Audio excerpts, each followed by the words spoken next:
Hey, what's up everyone, it's Matt from Adventures and I'm back from my motorcycle trip across Europe, doing 3,600 kilometers through 12 countries in just 30 days.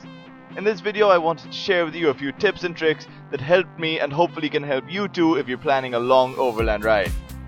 Alright, let's dive right in with something that helped me out a lot and I think could be really useful to other first time tourers. My first tip is to start slow and get to know your bike. I spent a lot of time riding with my full setup before leaving the country, and even then I made sure that my first day riding in Italy was short and simple to get used to riding on the right or wrong side of the road. We also pre-booked accommodation on our first night, so we made sure we had a place to stay even though we had packed a tent. Tip number 2. You don't need to plan everything down to the last minute, but having a flexible skeleton plan can really help make your trip more stress-free. This will also allow you to do some research about the route and your destination, so you can know what cool things are along your way, and even your riding breaks can be exciting. Knowing roughly where you're gonna end up also helps you make a decision about accommodation, be it finding a nice place to free camp, requesting to stay at a couchsurfing host, or booking a room in advance.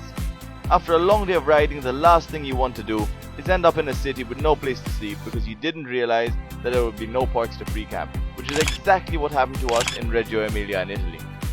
Next up is something I really wish I knew before. If you're passing through high altitude like our last few days in Italy as we were crossing the Alps into Austria, be prepared for cold and unpredictable weather. We went from 20 degrees and sunny at Lago di Garda to -3 and snowing in Resia only a few hours and a couple of thousand meters later. In Malta we don't think about how quickly the weather can change, so not having warm enough gear, especially gloves in our case, made the ride very uncomfortable. We also needed to find accommodation at the last minute as our camping gear was only rated for a minimum of 10 degrees. To add on to that, it's always wise to make sure you have the right gear with you without overpacking.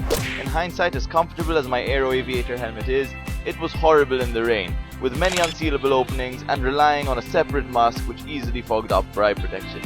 You should also decide if packing a tent is the right choice for you, as it takes up loads of space, and in our case we only camped out 4 or 5 times. Still, we thought it was definitely worth it as we saved around 400 euros in accommodation fees, while also just enjoying the camping experience as a whole. The final tip that you should really consider is to keep your riding days shorter. I know that a lot of you might not be able to take a whole month off to travel like I did, but riding 600 kilometers plus a day just to get to a destination and fall asleep doesn't really sound like much fun to me. Unless the scenery is totally breathtaking. Break up your riding days so you're on the bike for around 4 hours total, and take frequent stops to truly immerse yourself in the place you're riding.